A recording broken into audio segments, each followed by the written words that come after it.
Y nos vamos a un país de lo que estábamos hablando justamente en el pronóstico del tiempo, a Cuba, porque las protestas del 11 de julio de 2021 en ese país, las mayores en décadas, cumplieron 2 años este martes con cientos de condenados, pese a los llamados del Vaticano y otros países, y un contexto político económico no muy distinto al que provocó aquel estallido social.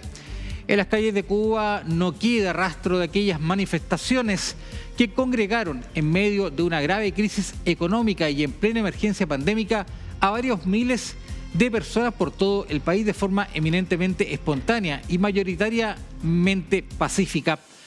Las protestas avivaron temporalmente a críticos, opositores y activistas y politizaron a parte de los sectores más pobres y desideologizados del país, e hicieron que el gobierno y el Partido Comunista de Cuba cerraran filas en lo político y lanzaran alguna reforma económica. También desataron una ola de represión.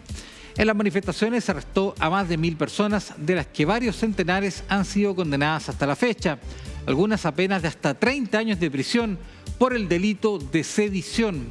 El gobierno cubano tachó de contrarrevolucionarios a los manifestantes y aseguró que estaban organizados y financiados desde el exterior, con el objetivo de acabar con el sistema comunista imperante en la isla desde 1959. La organización Justicia 11J ha documentado en estos últimos 2 años la detención de 1.860 manifestantes, el 84% por las protestas de hace 2 años, de las que 782 continúan en prisión y 911 han sido sancionadas. Otras 91 han marchado al exilio. No hay datos oficiales recientes. A principios de 2022, la Fiscalía General de la República informó que 790 personas habían sido procesadas por hechos relacionados con el 11J, de las que 55 tenían entre esa fecha entre 16 y 17 años. La edad mínima penal en Cuba son los 16. Estas cifras han provocado reacciones en parte de la comunidad internacional, como Estados Unidos o la Unión Europea, y entre algunas ONG, como Amnistía Internacional y Human Rights Watch, que han exigido la liberación de los presos. Justamente para hablar sobre este tema, tomamos contacto a esta hora con Junior García. Él es actor, dramaturgo, disidente y líder opositor cubano, promotor de la Marcha Cívica por el Cambio en 2021, a quien le damos la bienvenida y le agradecemos que esté conectado con nosotros para conversar sobre este importante tema respecto a lo que está ocurriendo y lo que ha ocurrido y seguirá ocurriendo, por supuesto, en la isla. ¿Cómo está usted, Junior? Muy buenos días. Muy buenos días, muchísimas gracias. Un abrazo grande. Un abrazo para usted también, y quiero compartir consultándole cómo a 2 años de ocurrido estos hechos, estas marchas y la lamentable represión que hubo en ese momento, ¿cómo ve ese hecho histórico a 2 años de haber ocurrido? Bueno, creo que todos los cubanos sabíamos que iba a ocurrir un estallido social. El año anterior, al 2021, en el año 2020, los artistas protagonizamos una manifestación frente al Ministerio de Cultura, y un día en un taxi, el taxista me decía: Junior, yo estoy seguro de que el resto del pueblo muy pronto se va a llenar de valor, va a perder el miedo y va a hacer lo mismo que ustedes los artistas hicieron frente al ministerio. O sea, ese domingo, el domingo 11 de julio, recuerdo que yo iba para casa de un amigo, y cuando veo en las redes sociales que San Antonio de los Baños estaba en la calle, le digo a mi amigo: ponte los zapatos porque esto va a ser Cuba entera. Y así fue, más de 40 ciudades, cientos de miles de cubanos que de forma espontánea se lanzaron a las calles. Es mentira lo que el régimen dice de que estaba organizado. Realmente los grupos de oposición históricos no tenían ningún plan para ese día, no sabían ni siquiera qué hacer. Fue algo que tomó por sorpresa a todo el mundo, a pesar de que se esperaba un estallido social. Y es falso que estaba pagado por la CIA. Si la CIA hubiese pagado a cada persona que decidió manifestarse ese día, pudiéramos pagar la deuda externa. O sea, es el discurso manido del régimen que siempre ha usado. Nosotros intentamos demostrar que era falso, que el régimen había apresado a los manifestantes por no haber pedido permiso. Nosotros para noviembre solicitamos el permiso para manifestarnos con 2 meses de antelación, y aún así no nos permitieron hacerlo. Yo incluso dije: voy a marchar solo con una rosa blanca, y el día 14 de noviembre rodearon mi casa cientos de personas haciéndose pasar por mis vecinos, estuvieron durante más de 24 horas insultando a mi familia y ni siquiera me permitieron salir de la casa, al punto de que tuvimos que salir exiliados. Junior, ¿cómo es la situación que hay hoy en día en Cuba, a 2 años de la protesta? ¿Cuál es la situación social que ocurre en ese país? Es mucho peor. O sea, hay una crisis en todos los sentidos, una crisis económica sin precedentes, con una inflación que ya hace que los salarios del cubano no alcancen ni siquiera para la comida de una semana. Es decir, lo que antes costaba 5 pesos ahora vale 70 pesos. Es imposible con un salario, ni siquiera un médico o un abogado puede financiar con eso su canasta básica. Además de la inflación hay un tsunami migratorio, porque ni siquiera es una ola migratoria, es un tsunami migratorio superior incluso al de los balseros en los años 90. La mayor parte de los jóvenes se quieren ir. Cuba es un país que está envejecido, la gente no quiere tener hijos en Cuba. Y la verdad es que hay muy pocas esperanzas porque tampoco tenemos opciones democráticas para cambiar la situación. No podemos sacar a los que están en el poder. Ellos tienen el monopolio de las instituciones, el monopolio de las armas y no están dispuestos a ceder ningún terreno. El propio Silvio Rodríguez, que durante muchos años ha sido un símbolo de ese proceso que insisten en llamar revolución, aunque es un proceso que involuciona todo el tiempo, el propio Silvio Rodríguez ha reconocido en sus redes sociales que el socialismo cubano fracasó. Sin embargo, el régimen, si quiere cambiar, solamente piensa hacerlo al estilo Moscú. Piensan pasar a una especie de oligarquía que siga controlando la economía del país, donde ellos no pierdan ni un ápice de poder. Y está clarísimo que Cuba es el principal aliado de Putin. No solo apoyan descaradamente la guerra en Ucrania, sino que además son los testaferros de los intereses rusos en toda América Latina. Es decir, Junior, por lo que se desprende de sus palabras, y usted que es conocedor, por supuesto, mucho mejor que nosotros, de la realidad cubana, la situación está peor. O sea, ha empeorado la calidad de vida de los cubanos y no solamente esto, sino también se han restringido aún más las libertades. Sí, mira, hay una cosa que es un indicador interesante. Cuando los turistas iban a Cuba hace unos años, generalmente regresaban diciendo que sí, que había pobreza, que había mucha destrucción en la arquitectura. Sin embargo, los cubanos eran alegres, eran personas divertidas, optimistas. Ya eso ha cambiado. La mayor parte de los turistas que van de visita a Cuba regresan bastante deprimidos. Cada vez que algún amigo regresa de Cuba me dice, es muy triste notar la desesperanza en el rostro de la gente. La gente solamente habla de irse. La palabra de orden para todos los cubanos es parol, es decir, es una opción que tienen para irse a los Estados Unidos y es lamentable. Y también existe el destierro, es decir, los que estamos fuera tampoco se nos permite regresar.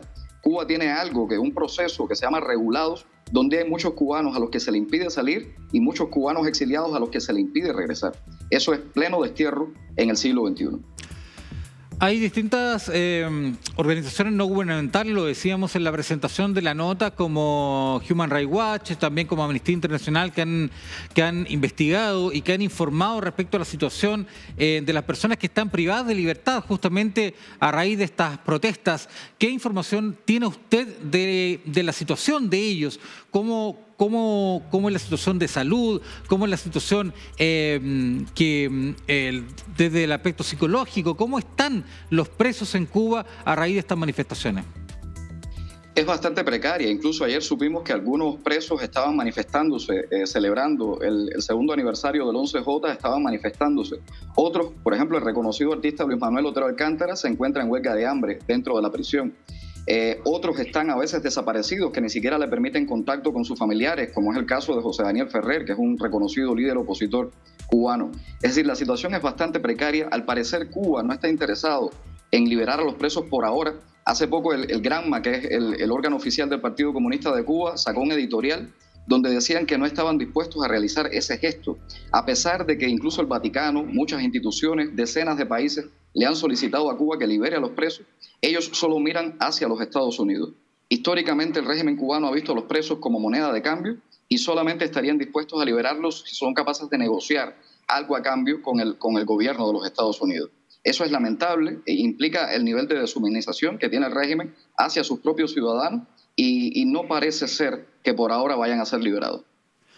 Junior, ¿qué opina usted de la presión que ha realizado la comunidad internacional? Lo decíamos también en la presentación, países como Estados Unidos, como la Unión Europea también han manifestado su preocupación y han exigido la liberación de los presos y la liberación también de las restricciones que hay actualmente en la isla. ¿Qué le parece a usted esta participación de la comunidad internacional y cuánto falta más por hacer en este aspecto?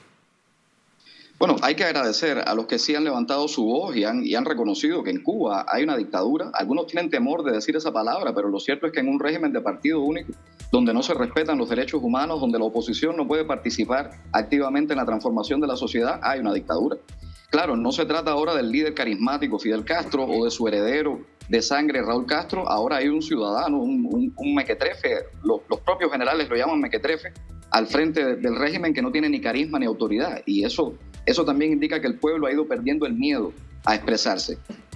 Hace poco la Comunidad Europea sacó una resolución, la Unión Europea hace unas horas sacó una resolución muy importante de condena a lo que está ocurriendo en Cuba, pero también hay que reconocer que persiste una narrativa que el régimen logró sembrar durante mucho tiempo sobre la mitología de la revolución. El unicornio azul, es decir, la utopía. Eso hay que ser realista, es decir, hay que entender que es un país que no solo fracasó desde el punto de vista económico, sino que ha fracasado desde el punto de vista social. Es un régimen que ya perdió las mayorías. En Cuba no hay elecciones, pero incluso en las votaciones placebo que se realizaron hace poco, se demostró que más del 50% no apoyaba a los candidatos del régimen.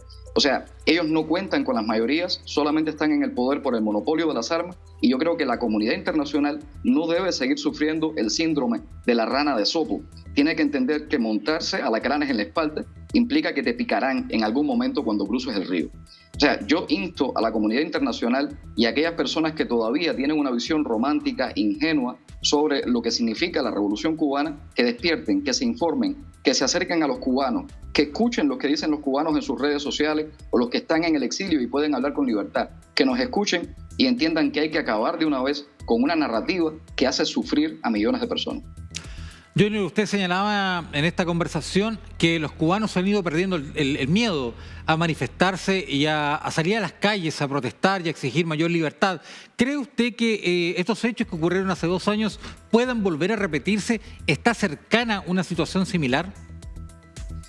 Sí, a pesar de que muchos de nosotros no queremos que haya violencia, preferiríamos una solución pacífica, pero como no existe esa solución, como el régimen se niega a encontrar una solución democrática, no va a quedar otra salida que un nuevo estallido social. No es el único que ha ocurrido. En los últimos meses han estado ocurriendo pequeños focos. El último conocido fue en Caimanera, una ciudad donde se encuentra la base naval de Guantánamo de los Estados Unidos. Y ahí los ciudadanos se levantaron igual a gritar libertad, porque lo curioso no es solo que la gente pide comida o medicina, lo curioso es que la gente en estas manifestaciones decía libertad. Gritaba una consigna que viene de una canción bastante conocida que es Patria y Vida, en contraposición con la consigna del régimen que es Patria o Muerte. O sea que decenas, cientos, algunos incluso niños, hayan sido llevados a la cárcel y condenados por salir a la calle a gritar Patria y Vida, indica en qué situación se encuentra lamentablemente nuestro país. Junior García, decíamos actor, dramaturgo, disidente y líder opositor cubano y promotor justamente de la marcha cívica por el cambio en 2021. Le agradecemos esta conversación con DNews para recordar y mantener también en la memoria, siempre importante mantener la memoria viva estos hechos de la represión de lo que ocurrió en Cuba hace 2 años y que todavía sigue persistiendo con las personas que se encuentran privadas de libertad, que se encuentran detenidas y muchas de ellas también condenadas. Agradecemos este diálogo y esta conversación para conocer su opinión y para saber también lo que está pasando en la isla. Así que muchas gracias por este diálogo. Muchas gracias y un fuerte abrazo. Que esté muy bien, Junior. Muchas gracias.